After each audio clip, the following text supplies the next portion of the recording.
Bismillahirrahmanirrahim. Please keep quiet, and we are going to start the program. And as you know, this is the opening ceremony before the regular session. And we are going to start with Tilawat Kalam-e-Pak, and I'm going to invite Abdullah Nisar to start.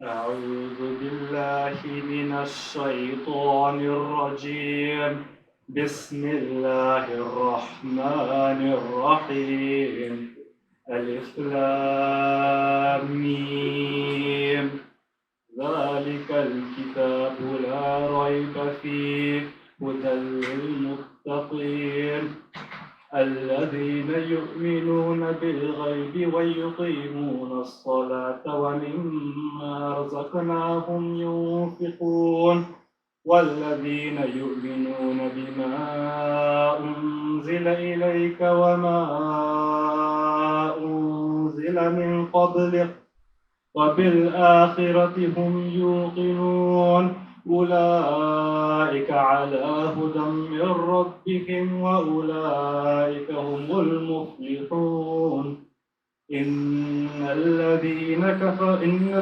كفروا سواء عليهم أأنذرتهم أم لم تنذرهم لا يؤمنون ختم الله على قلوبهم وعلى سمعهم وعلى أبصارهم غشاوة ولهم عذاب عظيم صدق الله العظيم.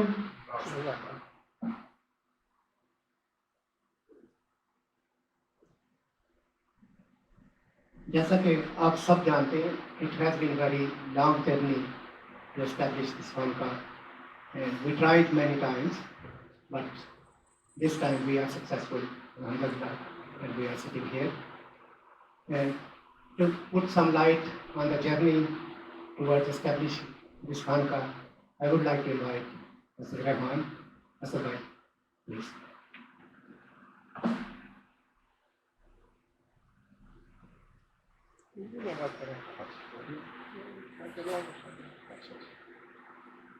اعوذ باللہ السمیع العلیم من الشیطان الرجیم بسم اللہ الرحمن الرحیم. تمام تعریفیں اس ذات کے لیے جس نے تمام جہانوں کو پیدا کیا. درود و سلام ہمارے پیارے محمد صلی اللہ علیہ وسلم پر, سلام آپ کے صحابہ پر,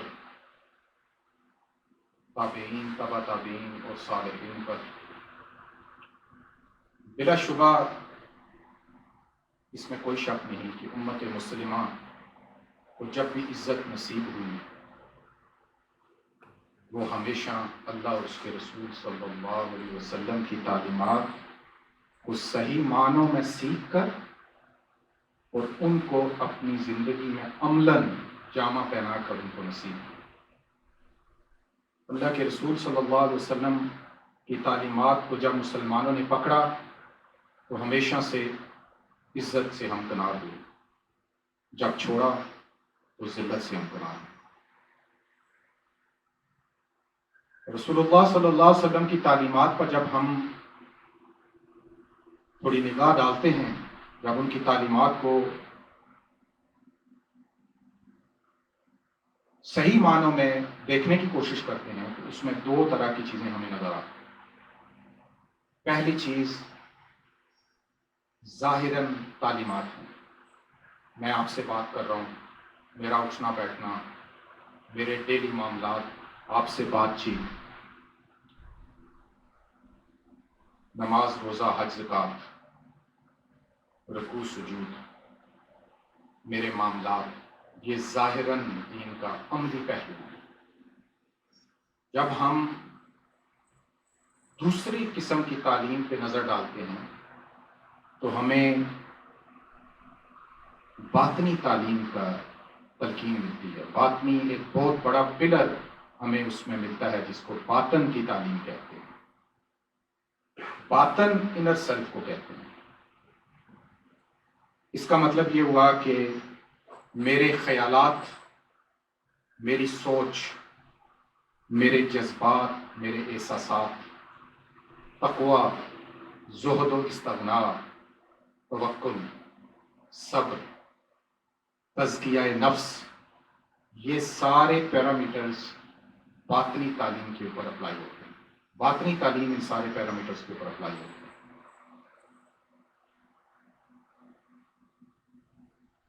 خیر القرون سے جہاں عملی تعلیمات کا خصوصی انتظام کیا گیا، وہاں باطنی تعلیمات پہ بھی بڑی محنت کی گئی۔ اس کے لیے ایک خاص انسٹیٹیوشن کا استعمال کیا گیا جس انسٹیٹیوشن کو خانقاہ کہتے ہیں۔ اللہ کے رسول صلی اللہ علیہ وسلم تزکیہ نفس، محبت و اخلاص پہ جب صحابہ اکرام رضوان اللہ علیہم اجمعین کو مسجد نبی کے اندر تربیت فرما رہے ہیں، اسی سنت کو کنٹینیو کرتے ہوئے عامہ مجتہدین اور ہمارے اکابرین نے اس انسٹیٹیوشن کو استعمال کیا جس کو عام اصطلاحاً خانقاہ کہتے ہیں۔ خانقاہ اصل میں ایک پرشین ورڈ ہے، پرشین ورڈ، ایک فارسی کا لفظ ہے۔ فارسی کے اندر دو طرح کے الفاظ آئے ہیں تزکیہ نفس کے انسٹیٹیوشن کے، ایک کو خانقاہ کہتے ہیں اور ایک کو رباط کہتے ہیں۔ ربط سے نکلا ہے، مطلب جوڑنا، آپ کے ظاہر کو اور آپ کے باطن کو جوڑ کر الائنمنٹ سیٹ کی جاتی ہے آپ کی، تاکہ آپ ایک بہترین فرد معاشرے میں بن کے اپنا اچھے لیول پہ کنٹریبیوشن کر سکیں، انر اکاؤنٹیبلٹی کے ساتھ، ظاہر آپ کا باطن کے ساتھ الائن ہو۔ مجھے لگتا ہے کہ جب خانقاہ یزکیہم کا مظہر ہے، یزکیہم کا مطلب ہے تزکیہ کرنے والا۔ تزکیہ ہمیشہ تین میجر پلرز پہ ہوتا ہے۔ ایک ہوتا ہے طہارت قلب، ایک ہوتا ہے طہارت نفس، اور ایک ہوتا ہے طہارت بدن۔ اگر آپ تینوں کو اچھی طرح ان کا مطالعہ کریں، ان کی اسٹڈی کریں، تو آپ کو معلوم ہوگا کہ اس کے جو دو ایلیمنٹس ہیں وہ آپ کے انر سیلف کے ساتھ تعلق رکھتے ہیں۔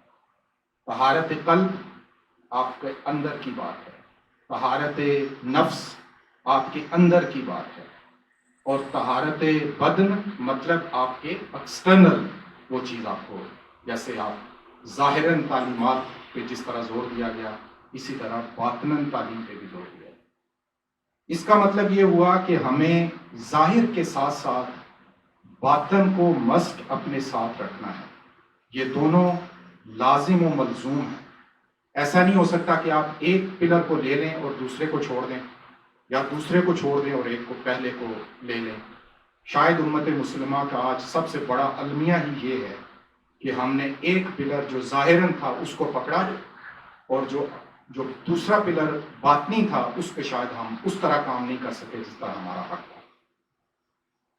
بڑے بڑے انسٹیٹیوشن ظاہراً پہ تو کھڑے کر دیے گئے، لیکن باطنی طور پہ کچھ ایسے انسٹیٹیوشنز کا فقدان ہو گیا جو اصل میں آپ کو آپ کے نیات کی درستگی کے لیے استعمال ہوتے ہیں۔ الحمدللہ جو میرے خیال میں میری اپنی جو دانش یا ایک جو میری ایک فہم ہے، مجھے لگتا ہے کہ جو صوفی ہوتا ہے وہ اپنے زمانے کا ایک بڑا انٹلیکچوئل ہوتا ہے. وہ زمانے میں پائی جانے والی کمیاں، زمانہ کس سمت چل رہا ہے، وہ اس کی نگاہ سے اوجھل نہیں ہوتا. وہ لوگوں کے باطن تک نگاہ خصوصی رکھنے کی صلاحیت رکھتا ہے. الحمدللہ اگر آپ اس چیز کو دیکھیں، اس سڈنی جیسے ماحول میں، اس ویسٹرن ورلڈ میں، جہاں ظاہراً بڑے بڑے انسٹیٹیوشنز کھڑے کیے گئے، وہاں اللہ کے فضل سے اس چیز کی بڑی کمی محسوس ہو رہی ہے کہ کوئی ایسا انسٹیٹیوشن کھڑا کیا جائے کہ جو ہمارے باطن کی اصلاح کر سکے. قد افلح من زکاہ کی اسٹیج پہ جس کی بنیاد کھڑی ہو، اور ہم تزکیہ نفس یعنی انر سیلف، جو انر ہماری اکاؤنٹیبلٹیز ہیں، ان کو جان سکیں، پہچان سکیں. اللہ کے فضل و کرم سے کافی کوششیں کی گئیں، پچھلے کافی عرصے سے اس پروجیکٹ پہ کام ہو رہا تھا، لیکن عملاً اللہ کے فضل و کرم سے جب کہتے ہیں نا کہ رائٹ ٹائم آتا ہے تو اللہ خود ایسی تدبیریں پیدا کر دیتا ہے کہ انسان کے لیے وہ عمل آسان ہو جاتا ہے. تو اس کی کمی کو جو محسوس کیا جا رہا تھا، اس کو خاص ایک سمت میں لانے کے لیے الحمدللہ ایک بڑی کنسٹرکٹیو ڈسکشنز ہوئی. پھر اس کو عملی جامہ پہنانے کے لیے ایک خاص کیا اسے کہتے ہیں سٹیپس لیے گئے. میں تمام دوست جو اس پورے پروسیس میں انوالو تھے خصوصی شکریہ ادا کرتا ہوں. لیکن بالخصوص میں نام لینا پسند کروں گا بلوچ برادران کا، جنہوں نے الحمدللہ بڑے اچھے لیول پہ انیشیٹو لیا اور اس کو پایا تکمیل تک پہنچایا. اس کا مطلب یہ نہیں کہ جو دوسرے دوست ہیں وہ اس میں شامل نہیں ہیں. سارے دوستوں کی الحمدللہ اپنی اپنی جگہ بہت زیادہ اہمیت ہے. جب اس انسٹیٹیوشن کی بنیاد پہ ڈسکشن ہو رہی تھی تو کافی ساری مس انڈرسٹینڈنگ، کافی ساری چیزیں جو ہے وہ سامنے میں آئیں، لیکن الحمدللہ اللہ کے فضل و کرم سے ان ساری چیزوں کو بڑے زبردست طریقے سے اوور کم کیا گیا. اور آہستہ آہستہ وہ سارے مائل سٹونز جو ایک پروجیکٹ کو کمپلیٹ کرنے میں درکار ہوتے ہیں، وہ الحمدللہ ان کو اوور کم کر کے ان کو آگے ایگزیکیوٹ کیا. فائنینشلی الحمدللہ اللہ کے فضل و کرم سے تمام دوستوں نے بڑھ چڑھ کر حصہ لیا. وہ لوگ جو فار سم ریزن کسی وجہ سے پارٹیسپیٹ نہیں کر سکے، میری اللہ سے دعا ہے کہ اللہ ان کے لیے راستے کھولے، آسانیاں پیدا کرے کہ وہ بھی اس پروجیکٹ میں ایک اچھے لیول پہ پارٹیسپیٹ کر سکیں. تو اللہ کے فضل و کرم سے آج جہاں ہم بیٹھے ہیں، یہ ایک ایسے انسٹیٹیوشن جس کو تزکیہ فاؤنڈیشن کا نام دیا گیا. مجھے پوری امید ہے اللہ سے مجھے پوری امید ہے انشاءاللہ تعالیٰ کہ اس کی بنیاد میں جو نیات ہیں وہ بڑی سٹرونگ ہیں. اور اللہ کے رسول صلی اللہ علیہ وسلم نے ہمیں بتایا کہ تمام اعمال نیات کی بیس پہ ہوتے ہیں. جب نیت سٹرونگ ہو تو عمل آنے والے زمانوں میں، آج کے وقت میں اور آنے والے زمانوں میں خود بخود اس سمت ڈھل جاتا ہے جس سمت وہ نیت کی گئی تھی. تو میری دعا ہے کہ اللہ تعالیٰ ہمیں اس قابل بنائے کہ اس انسٹیٹیوشن کو ہم اس سمت لے کے جا سکیں جہاں اس کو جانے کا حق ہے. جیسے میں نے ابتدا میں کہا تھا کہ اللہ کے رسول صلی اللہ علیہ وسلم کی تعلیمات 2 پلرز پہ کھڑی ہے، ایک ظاہر اور ایک باطن. اس انسٹیٹیوشن میں میری یہ خواہش ہوگی کہ اس انسٹیٹیوشن میں نہ صرف باطن تو ہوگی لیکن ظاہراً تعلیم کا بھی سلسلہ اسی طرح ہونا چاہیے تاکہ یہ دونوں پلرز لازم اور ملزوم دونوں اپنی جگہ قائم رہیں. اللہ کا لاکھ لاکھ شکر ہے، تمام دوستوں کا بہت بہت شکریہ، آپ تشریف لائے، آپ نے عزت بخشی.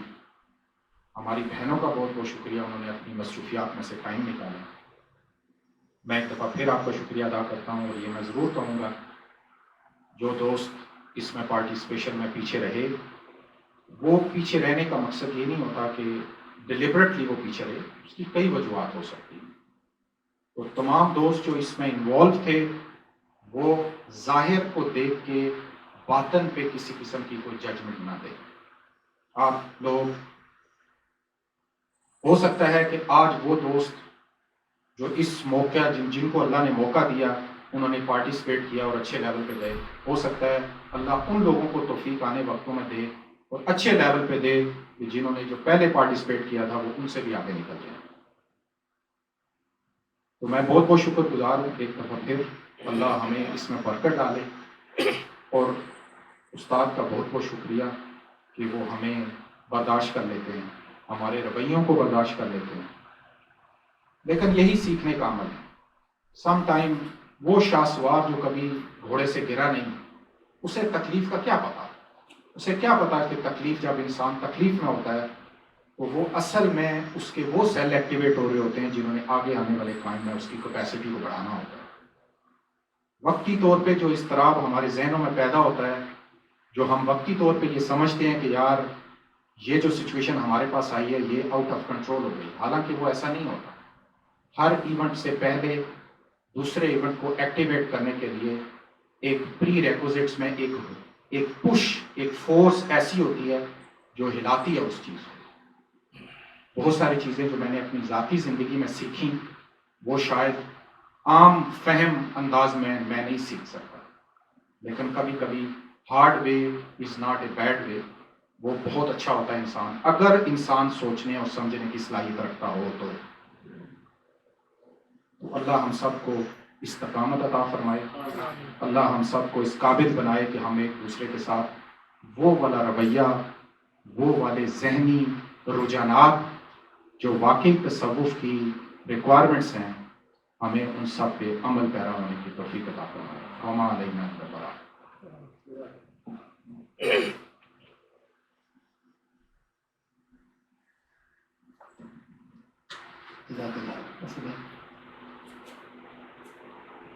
جیسا کہ ہم جانتے ہیں کہ کچھ ایکٹیویٹیز کا آلریڈی آغاز ہو چکا ہے خانقاہ کے اندر.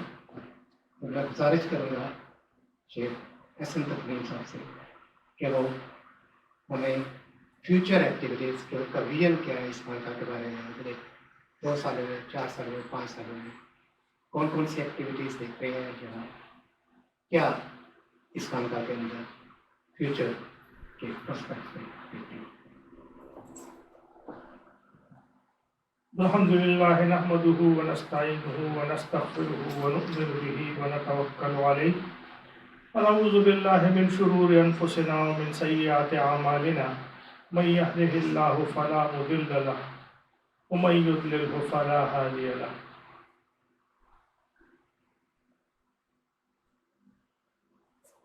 سب سے پہلے تو چند باتیں اس سلسلے میں عرض کرنی ہے کہ یہ جو کسی انسٹیٹیوشن کے بنانے کی کوشش ہوتی ہے اور اس میں جو صحیح ہوتی ہے، یہ صرف فائنینشیل کنٹریبیوشن کا نام نہیں ہوتا. تو یہ جو ہم چھوٹی سی کوشش خالصتاً اللہ کی رضا کے لیے کر رہے ہیں کہ تزکیہ کی بنیاد پر ایک انسٹیٹیوشن کی داغ بیل ڈالیں، تو یہ ابھی تک جس بھی شکل تک پہنچا ہے اس میں ایک تو وہ فائنینشیل کنٹریبیوشن جو لوگوں نے کی، اللہ تعالیٰ سب کو اس کا اجر دے. لیکن کچھ کنٹریبیوشن ایسی ہوتی ہے جو فائنینشیل نہیں ہوتی لیکن شاید فائنینشیل سے بھی زیادہ امپورٹنٹ ہوتی ہے، اور وہ ہوتی ہے دعا. وہ ہوتی ہے اللہ تعالیٰ سے آہوزاری کہ یا اللہ اس انسٹیٹیوشن کو اسٹیبلش کر، یا اللہ اس انسٹیٹیوشن کو آباد کر. تو جو لوگ فار ایگزامپل ایسے گزرے ہوں ہمارے اس سفر میں، جنہوں نے فائنینشیلی کنٹریبیوشن نہیں کیا، کچھ پتہ نہیں کہ اس میں کس کی دعا عرش تک پہنچی ہو اور ہمیں اس چھوٹی سی کاوش میں کامیابی عطا ہوئی ہو. کچھ پتہ نہیں چلتا کہ کس کی دعا تھی، کچھ پتہ نہیں چلتا کہ کس کی آہوزاری تھی. خلوص نیت سے کس آنکھ سے کون سا آنسو ٹپکا جس سے یہ موتی ابھر کے سامنے آیا. تو جب ہم کنٹریبیوشن کہتے ہیں تو ہمارے ذہن میں یہ بات نہ آئے کہ اگر کسی نے اپنی کسی مجبوری کی وجہ سے فائنینشلی اس سارے پروسیس میں پارٹیسپیٹ نہیں کیا تو اس نے پارٹیسپیٹ ہی نہیں کیا. ہو سکتا ہے اس نے اس سے زیادہ امپورٹنٹ انداز میں پارٹیسپیٹ کیا ہو سکتا ہے اسی کی دعا سے یہ کام آسان ہوئے ہوں. تو یہ بات بڑی ضروری ہے. کوئی بھی انسٹیٹیوشن صرف فائنینسز کی بنیاد پہ نہیں بنتا ہے، اس کے پیچھے جو ہے تو بڑی بڑی اسپریچول کاوشیں ہوتی ہیں. تو یہ تو ایک بات تھی جو ضمناً عرض کرنی تھی، اس لیے کہ کبھی کبھی ہم اس بات کو تھوڑا سا ذہن سے ہماری یہ بات محو ہو جاتی ہے کہ active forces in the universe are not only financial. The strongest active forces in the universe are spiritual forces. اور جو spiritual forces ہوتی ہیں they are activated by an honest heart, asking Allah subhanahu wa ta'ala with the pure intention. And that pure intention and that the light that comes out of a pure heart with pure intention is the most active force in creating an institution. تو یہ جو ہے تو ہمیں یاد رکھنا ضروری ہے. جہاں تک ویژن کی بات ہوتی ہے، کسی بھی اسپریچول انسٹیٹیوشن کو اسٹیبلش کرنے کے لیے آپ کا ایک ہی ایم اور ایک ہی ویژن ہوتا ہے، اور وہ یہ ہوتا ہے کہ ہم کیسے خود بھی اللہ کی رضا حاصل کرنے کی سعی کریں اور کیسے اپنے اور مسلمان بھائیوں کو بھی اس طرف متوجہ کریں. تو اس لیے صوفی جو ہوتا ہے وہ بڑے لمبے لمبے خواب نہیں دیکھتا، وہ چھوٹے چھوٹے خواب دیکھتا ہے. فار ایگزامپل وہ یہ دیکھتا ہے کہ میں اس خانقاہ میں کیسے لوگوں کو گیدر کروں کسی ایک پرٹیکولر دن تاکہ وہ ہم یہاں آ کے ذکر کریں. پھر کہیں کہ اچھا اب اس کو کیسے میں ایکسپینڈ کروں کہ مور دین ون ڈے لوگ آئیں. پھر کہیں کہ اچھا میں اس کو کیسے بڑھاؤں تاکہ ہماری جو خواتین ہیں وہ بھی ان کو بھی اپرچونٹی ہو اور ان کے لیے بھی کوئی ایسا انتظام ہو کہ وہ بڑی آسانی سے اور بڑی ایزیلی آ کے اپنے اللہ کو راضی کرنے کی کوشش کریں اور اپنے اللہ کو راضی کرنے کے لیے یہاں پہ آ کے عبادت کریں. تو یہ شارٹ ٹرم خواب دیکھتا ہے صوفی. اب اس شارٹ ٹرم خواب کو عظیم الشان تعبیر پھر اللہ دیتے ہیں، اور وہ دیتے ہیں ہماری نیتوں کو دیکھتے ہوئے. جتنی ہماری نیتیں خالص ہوں گی اتنا جو ہے تو اللہ ہمارے چھوٹے سے خواب کو عظیم الشان تعبیریں عطا فرمائیں گے. اور جتنی جو ہے تو ہمارے نیتوں میں امپیورٹیز ہوں گی اور ہمارے اس میں ہماری کاوشوں میں خلوص کی کمی ہوگی، ویسے ہم بڑے بڑے عظیم الشان خواب دیکھیں گے اور تعبیر کی بات جب آئے گی تو وہ چھوٹی چھوٹی تعبیرات اس کے سامنے آئیں گی. تو صوفی آسمان کی طرف دیکھتا ہے لیکن آسمان کی طرف خوابیدہ نگاہ سے نہیں دیکھتا، التجا کی نگاہ سے اللہ کی طرف دیکھتا ہے. تو صوفی کی نگاہ کا فوکس اللہ سے ہٹتا ہی نہیں ہے. تو وہ کسی بھی انسٹیٹیوشن کو بڑی بڑی بلڈنگوں کی صورت میں نہیں دیکھتا، وہ کسی بھی انسٹیٹیوشن کو عظیم الشان قسم کی دنیاوی اس میں نہیں دیکھتا، گرینڈیورز میں نہیں دیکھتا.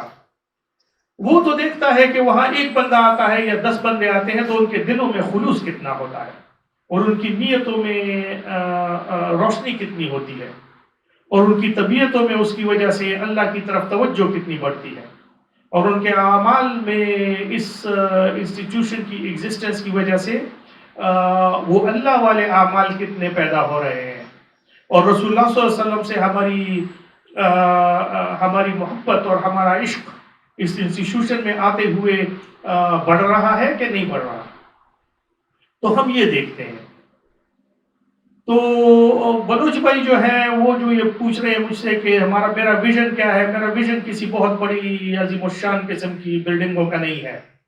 میرا ویژن یہ ہے کہ یہاں 10 بندے آئیں یا 50 آئیں یا 100 آئیں یا 50,000 آئیں، لیکن وہ جب آئیں تو ان کے دل اللہ تعالیٰ کے نور سے بھر جائیں۔ وہ جب آئیں تو ان کے باطن میں صفائی آئے، ان کے قلب سے روحانی بیماریاں دور ہو جائیں۔ تو روحانی بیماری کیا ہوتی ہے؟ روحانی بیماری حسد ہوتی ہے، روحانی بیماری غصہ ہوتا ہے، روحانی بیماری بد نظری ہوتی ہے، روحانی بیماری تکبر اور کینہ، اور یہ روحانی بیماریاں ہیں۔ یہ جب تک قلب میں جاگزین ہو، یہ جب تک قلب میں موجود ہو، تب تک قلب اس حال میں ہی نہیں ہوتا کہ وہ اللہ تعالیٰ کے نور کو جذب کر سکے۔ تو یہ میرا خواب یہ ہے، میں اس انسٹیٹیوشن کو وہاں دیکھنا چاہتا ہوں کہ جہاں ہمارے دلوں میں اللہ تعالیٰ رچ بس جائے اور ہمارے قلوب اللہ کے رسول صلی اللہ علیہ وآلہ وسلم کی محبت سے بھر جائے۔ تو چاہے وہ ایک بندہ ہو، چاہے 10 بندے ہو، چاہے 50,000 ہو، اس سے کوئی فرق نہیں پڑتا۔ وہ ایک بندہ بھی بہت ہوتا ہے۔ ایک شیخ عبد القادر جیلانی پیدا ہو جائے تو لاکھوں کروڑوں لوگ جو ہے تو اس سے فیضیاب ہوتے ہیں، ورنہ ہم کیڑے مکوڑے تو اب بھی ہم 2 ارب ہیں، کوئی فرق نہیں پڑتا۔ اگر چند لاکھ کیڑے مکوڑے ہمارے انسٹیٹیوشن میں بھی آ جائیں تو اس سے کوئی فرق نہیں پڑتا جب تک وہ انسان نہ بن جائے۔ ٹھیک ہے؟ تو ویژن میرا یہ ہے، بہت بڑا کوئی ویژن نہیں ہے، میں تو سادہ سا آدمی ہوں، سادہ ویژن میرے ہوتے ہیں۔ ٹھیک ہے؟